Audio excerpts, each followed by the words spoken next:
दुर्गा नदी के किनारे बसा एक गांव फूलपुर। गांव में कुछ 100-150 लोग रहते थे। अंजलि, जो कि पास ही के जिले में रहती थी और 12वीं पास कर चुकी थी, उसके पिताजी ने बेटी को जल्दी विदा करने के लिए उसकी शादी फूलपुर गांव के मुकेश से करवा दी थी।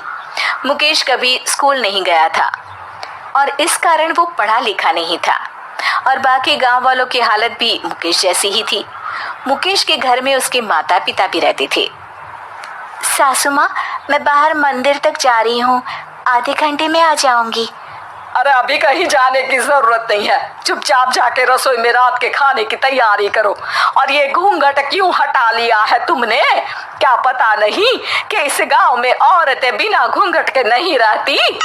रात में अंजलि छत पर जाकर अपनी मम्मी से बात कर रही होती है। तभी गांव की 3-4 औरतें उसे देख लेती है और दरवाजे पर आकर उसकी सास से शिकायत करने लगती है। और क्या हुआ? अरे छत पे तो देखो, आपकी बहू मटक मटक के किसी से फोन पर बात कर रही है। दिन भर फोन पे लगी रहती है।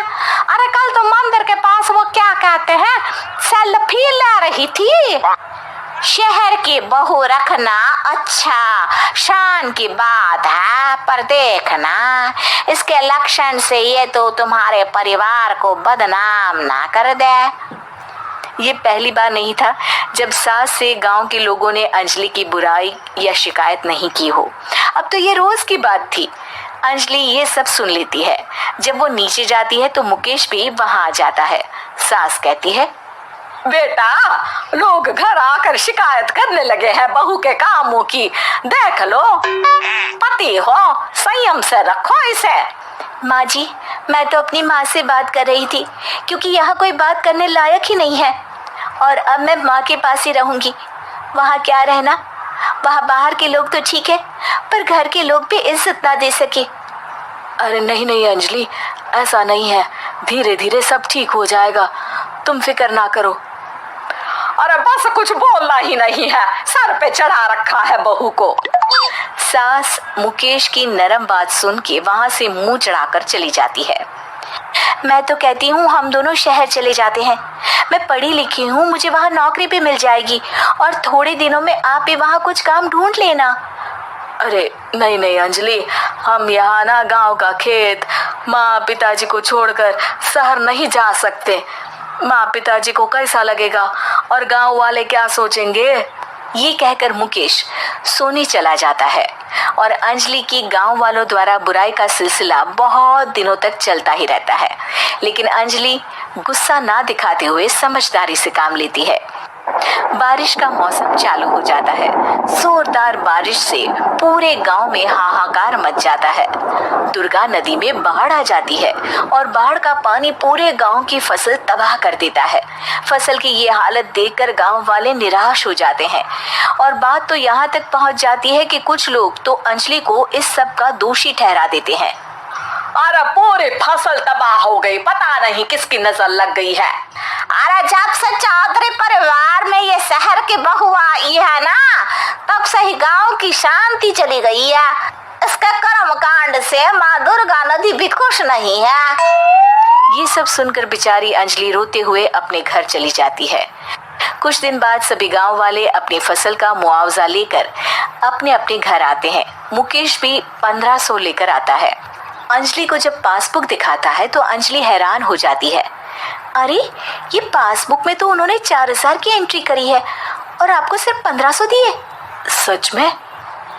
अरे वो सरकारी अफसर आपको बेवकूफ बना रहे हैं।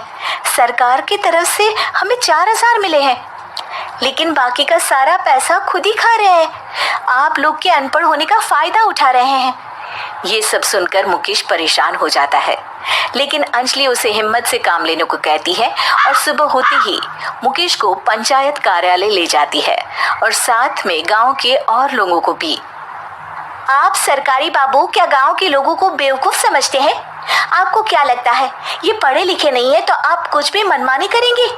ये बेचारे दिन रात इतनी मेहनत करते हैं, ये हमारे अन्नदाता हैं और आप इनके साथ ऐसा धोखा करते हैं। अरे क्या बके जा रही है ये लड़की, किस धोखे की बात कर रही है? अपने कांड करके नदी माँ को नाराज करके हमारा नुकसान करके इसे चैन नहीं मिला क्या? सरपंच जी, इन सरकारी बाबू ने मुझे बेवकूफ बनाया है और मेरे हिस्से के पैसे खुद चट कर गए। बस ये सुनते ही सरपंच वहां से दुम दबाकर भाग जाता है। पता चलता है कि जनपद अधिकारियों ने गांव के सरपंच के साथ मिलकर सबके साथ धोखा किया है। सब लोगों का विरोध शुरू हो जाता है और आखिर में अधिकारी सब गांव वालों के हिस्सों के बचे हुए पैसे उन्हें लौटा देते हैं और कई दिन तक सरपंच गांव में लौटता ही नहीं। अंजलि, तुम नहीं होती तो हम गांव वालों को तो पता ही नहीं चलता कि ये हमें हर बार बेवकूफ बनाते हैं। हाँ हाँ अंजलि बेटी, हमें माफ कर दो। हम सब तुम्हें बुरा भला कहते रहे, लेकिन तुमने ही आज हमें बेवकूफ बनाने से बचाया है।